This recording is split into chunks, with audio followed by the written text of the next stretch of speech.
हाय दोस्तों, पटेल जी के क्लासेज में आपका स्वागत है। आज हम लोग पंचायती राज व्यवस्था से संबंधित कुछ महत्वपूर्ण प्रश्नों को देखेंगे और उससे संबंधित कुछ महत्वपूर्ण फैक्टों को देखेंगे जो हमारी आगामी परीक्षाओं के लिए काफ़ी महत्वपूर्ण रहेगा। खास करके बीपीएससी के एग्ज़ाम के लिए काफ़ी महत्वपूर्ण रहेगा। चलिए दोस्तों, आज वीडियो को शुरू करते हैं। पहला क्वेश्चन है कि किस समिति ने पंचायती राज व्यवस्था को संवैधानिक दर्जा देने का अनुशंसा किया था? तो याद रखिएगा, सिंघवी समिति ने जो है पंचायती राज व्यवस्था को जो है संवैधानिक दर्जा देने का अनुशंसा किया था। क्यों किया था? इसलिए किया था कि जो पंचायती राज व्यवस्था था हमारा, वो पंचायती राज व्यवस्था था, वो संविधान के भाग 4 में था और अनुच्छेद 40 में था, जो कि वाद्य योग्य नहीं था। और इसके पहले बहुत सी समितियां बनी, पंचायती राज व्यवस्था लागू करने की कोशिश किया गया, परंतु लागू हुआ नहीं। तो सिंघवी समिति ने जो है पहली बार जो पंचायती राज व्यवस्था को जो है संवैधानिक दर्जा दिलाने का अनुशंसा किया था। सिंघवी समिति का गठन जो है 1886 में हुआ था। अशोक मेहता समिति ने भारत में द्विस्तरीय पंचायती राज का सिफारिश किया था। अशोक मेहता समिति का जो गठन हुआ था वो 1977 में हुआ था। बलवंत राय मेहता समिति का जो है गठन जो 1957 में हुआ था। अगला जो है, बलवंत राय मेहता समिति ने भारत में त्रिस्तरीय पंचायती राज व्यवस्था की बात कही थी। त्रिस्तरीय का मतलब होता है कि जो है हमारा पंचायती राज व्यवस्था है, हमारा जो पंचायती राज व्यवस्था का 3 स्तर होंगे। पहला में ग्राम पंचायत, पंचायत समिति और जिला परिषद, निम्न स्तर, मध्य स्तर और उच्च स्तर। आगे बढ़ते हैं हम लोग। अगला क्वेश्चन है कि पंचायती राज अधिनियम कब लागू हुआ था? तो पंचायती राज अधिनियम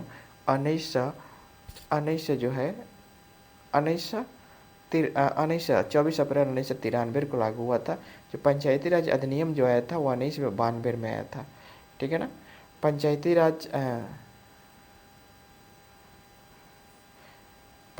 राज दिवस हम लोग 24 अप्रैल को मनाते हैं, ठीक है ना।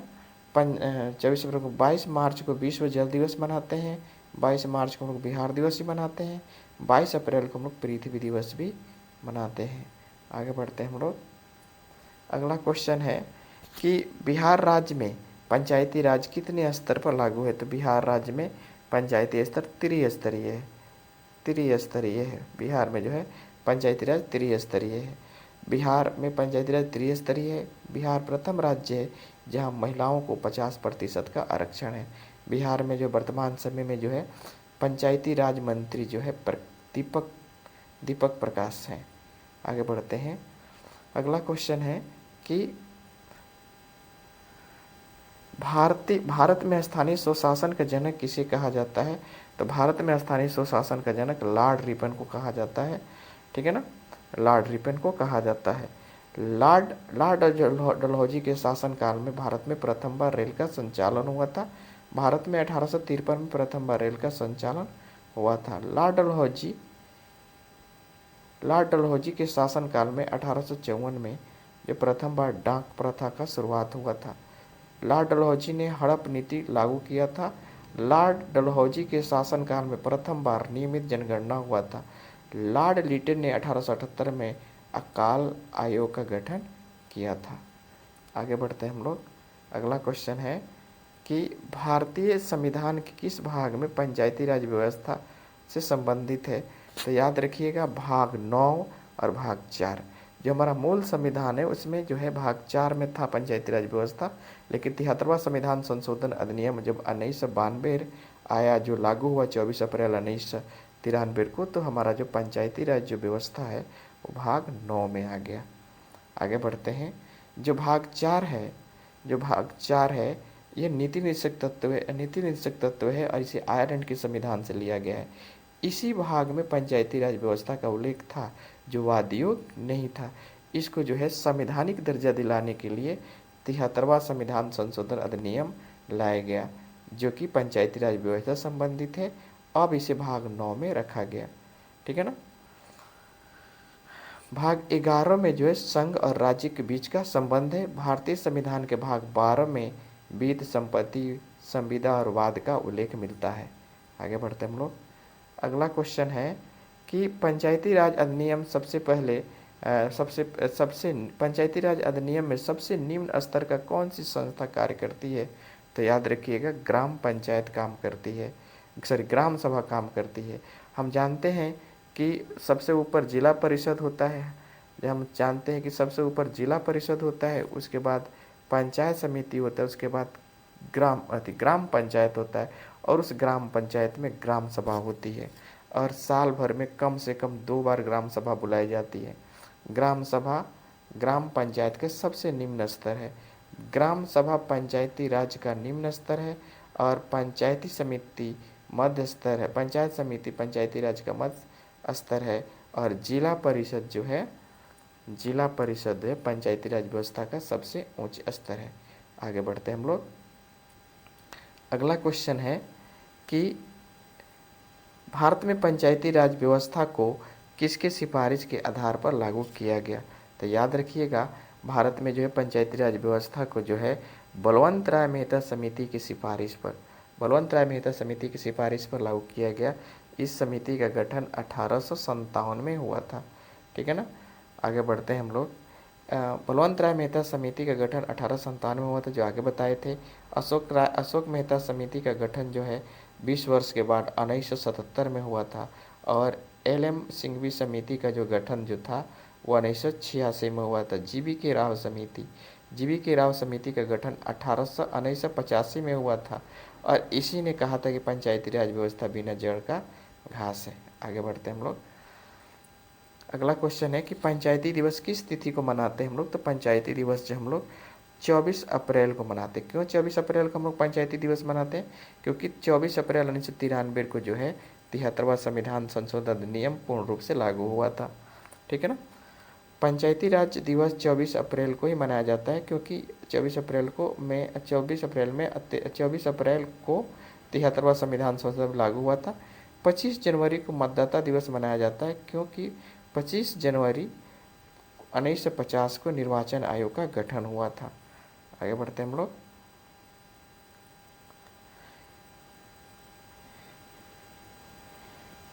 पंचायती राज का निर्वाचन का कार्य राज्य सरकार का होता है, और पंचायती राज्य के निर्वाचन में भाग लेने के लिए कम से कम 21 वर्ष का उम्र चाहिए।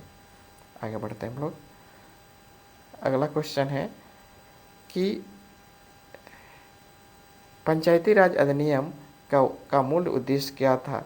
तो पंचायती राज अधिनियम का मूल उद्देश्य था सत्ता का विकेंद्रीकरण। आगे बढ़ते हैं हम लोग। अगला क्वेश्चन है कि लॉर्ड रिपन ने स्थानीय स्वशासन का सुझाव कब दिया था? तो लॉर्ड रिपन ने 1882 में स्थानीय स्वशासन का सुझाव दिया था। लॉर्ड रिपन को भारत का स्थानीय स्वशासन का जनक भी कहा जाता है। और याद रखिएगा, लॉर्ड रिपन के शासन काल में पहली बार नियमित जनगणना भारत में शुरू हुआ, तो वो शुरू हुआ था 1881 में हुआ था। आगे बढ़ते हैं हम लोग। थोड़ा इसके लिए फैक्ट देख लेते हैं, जो कि हमारे लिए बहुत इंपॉर्टेंट होगा। लॉर्ड रिपन का स्थानीय स्वशासन का प्रस्ताव 1882 में है, तो इसे मेगना कार्टा भी कहा जाता है। लॉर्ड रिपन के शासन काल में प्रथम बार नियमित जनगणना की शुरुआत 1881 में हुई थी। लॉर्ड रिपन को भारतीय स्थानीय स्वशासन का जनक भी कहा जाता है। आगे बढ़ते हैं हम लोग। अगला क्वेश्चन है कि स्थानीय स्वशासन को लोकतंत्र की पाठशाला किसने कहा था? तो याद रखिएगा, लॉर्ड ब्राइस ने जो है स्थानीय स्वशासन की पाठशाला कहा था इन्होंने। आगे बढ़ते हैं। गांधी जी स्थानीय स्वशासन के समर्थक थे। अंबेडकर जी स्थानीय स्वशासन के विरोधी थे। 2 अक्टूबर 1959 को नेहरू जी ने पंचायती राज को राजस्थान के नौगढ़ जिला में प्रथम बार लागू किया था। आगे बढ़ते हैं हम लोग। भारतीय पंचायती राज किस देश से प्रेरित है? तो याद रखिएगा, वो प्रेरित है आपके रूस रूस सोवियत संघ के से प्रेरित है। अमेरिका के संविधान से मूल अधिकार लिया गया है। सोवियत संघ के संविधान से मूल कर्तव्य लिया गया है।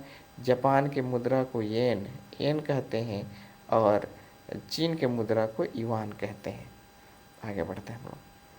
अगला क्वेश्चन कह रहा है कि 73वां संविधान संशोधन अधिनियम 1992 कब लागू हुआ था। शायद क्वेश्चन रिपीट कर गया है। तो 24 अप्रैल 1993 को लागू हुआ था। 24 अप्रैल 1993 को 73वां संविधान संशोधन लागू हुआ था। 25 जनवरी 1950 को निर्वाचन आयोग का गठन हुआ था। 25 जनवरी 1950 को भारतीय संविधान पूर्ण रूप से भारत में लागू हुआ था, इसलिए भारत इस दिन गणतंत्र हो गया था। ठीक है ना। और हम लोग 26 नवंबर को संविधान दिवस भी मनाते हैं। आगे बढ़ते हैं हम लोग। अगला क्वेश्चन है कि 73वां संविधान संशोधन अधिनियम 1992 किससे संबंधित है। तो पंचायती राज व्यवस्था से संबंधित है। 73वां संविधान संशोधन अधिनियम पंचायती राज व्यवस्था से संबंधित है। और 74वां संविधान संशोधन अधिनियम 1992 नगर स्थानीय स्वशासन से संबंधित है। आगे बढ़ते हैं हम लोग। अगला क्वेश्चन है कि 74वां संविधान संशोधन अधिनियम 1992 किससे संबंधित है। तो ये नगरीय स्थानीय स्वशासन से संबंधित है। आगे बढ़ते हैं हम लोग। अगला क्वेश्चन है कि ग्राम पंचायत का कार्यकाल कितने दिन का होता है। तो 5 वर्ष का होता है। आगे बढ़ते हैं हम लोग। कुछ फैक्टरों को देखेंगे कि ग्राम पंचायत का कार्य 5 वर्ष का होता है। मुखिया, पंच, सरपंच, वार्ड बीडीसी, जिला परिषद, इनका कार्यकाल 5 वर्ष का होता है। लोकसभा के कार्यकाल यानी लोकसभा के सदस्यों का भी कार्यकाल 5 वर्ष का होता है। और विधानसभा के कार्यकाल भी 5 वर्ष का होता है। आगे बढ़ते हैं। कौन सी समिति त्रिस्तरीय पंचायती राज व्यवस्था की सिफारिश करती है किया था। तो बलवंत राय मेहता समिति ने त्रिस्तरीय पंचायती राज व्यवस्था की सिफारिश किया था। अशोक मेहता समिति ने द्विस्तरीय पंचायती राज का सिफारिश किया था। आगे बढ़ते हैं हम लोग। अगला क्वेश्चन है कि कौन सी समिति द्विस्तरीय पंचायती राज का सिफारिश किया था। तो याद रखिएगा अशोक मेहता समिति ने जो है द्विस्तरीय पंचायती राज व्यवस्था का सिफारिश किया था। आगे बढ़ते हैं हम लोग। अगला क्वेश्चन है कि अशोक मेहता समिति का गठन कब हुआ था। तो याद रखिएगा अशोक मेहता समिति का गठन जो है आपके जो है 1977 में हुआ था। आगे बढ़ते हैं हम लोग। बलवंत राय मेहता समिति का गठन कब हुआ था। तो बलवंत राय मेहता समिति का जो गठन हुआ था वह हुआ था 1957 में। आगे बढ़ते हैं हम लोग।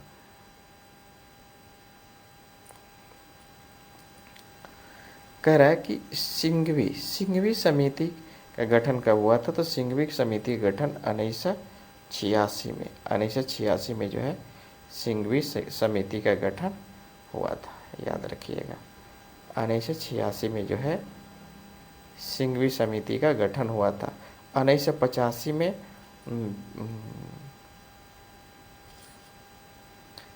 बीके जो राव की 1981 में भारत में पहली बार नियमित जनगणना की शुरुआत हुई थी। और 1982 में भारत में जो है प्रथम बार स्थानीय स्वशासन का प्रस्ताव लॉर्ड रिपन द्वारा लाया गया था। पीके थंगुन समिति का गठन कब हुआ था। तो पीके थंगुन समिति का गठन जो है आपको 1988 में हुआ था। बढ़ते हैं आगे। अगला क्वेश्चन है कह रहा है कि 73वां संविधान संशोधन के बाद पंचायती राज संविधान के किस भाग में है। तो याद रखिए भाग 9 में है। ठीक है ना। भाग 9 में संविधान के भाग 9 में पंचायती राज व्यवस्था का उल्लेख है। संविधान के भाग 4 में नीति निषेध तत्वों का उल्लेख है। भाग 3 में मूल अधिकार का उल्लेख है। आगे बढ़ते हैं। संविधान के भाग 9 क में मूल कर्तव्य का उल्लेख है। मूल अधिकार अमेरिका के संविधान से लिया गया है, जबकि मूल कर्तव्य सोवियत संघ के संविधान से लिया गया है। हालांकि सोवियत संघ के विघटन के बाद अब रूस का निर्माण हो गया है। आगे बढ़ते हैं। अगला क्वेश्चन है कि 73वां जो संविधान संशोधन के बाद पंचायती राज व्यवस्था के किस अनुसूची में है? तो याद रखिएगा, पंचायती राज व्यवस्था जो है, पंचायती राज व्यवस्था जो है आपके जो है अनुसूची 11 में है, 11 में है। अब संविधान के अनुसूची 11 में संविधान के अनुसूची 11 में संविधान के अनुसूची 11 में पंचायती राज व्यवस्था का उल्लेख है। इसमें 29 विषय का उल्लेख है। संविधान के अनुसूची 12 में नगरीय स्थानीय स्वशासन का उल्लेख है। इसमें 18 विषयों का उल्लेख है। भारतीय संविधान के अनुसूची 8 में भाषा का उल्लेख मिलता है, जबकि भाग 7 में राज्य सरकार और केंद्र सरकार की शक्तियों का बंटवारा का उल्लेख मिलता है, जिससे संघ सूची, राज्य सूची और समवर्ती सूची के बारे में मिलता है। संघ सूची पर केंद्र सरकार कानून बना सकता है, राज्य सूची पर राज्य सरकार कानून बनाता है, और संघ सूची पर जो है आपके जो है केंद्र सरकार, राज्य सरकार दोनों कानून बनाते हैं। अगला क्वेश्चन है कि इस अनुसूची 11 में कितने विषयों का उल्लेख है? तो अनुसूची 11 में आपको जो है 29 विषयों का उल्लेख है। अनुसूची 12 में 18 विषयों का उल्लेख है।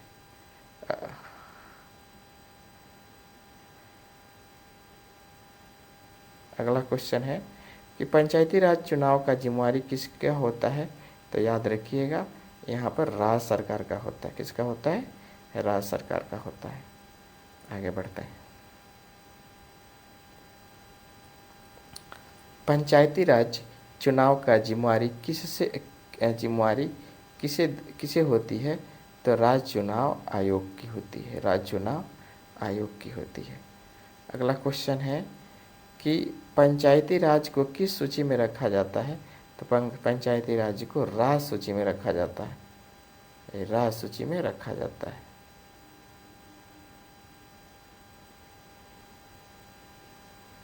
राज्य सूची में रखा जाता है। आगे बढ़ते हैं।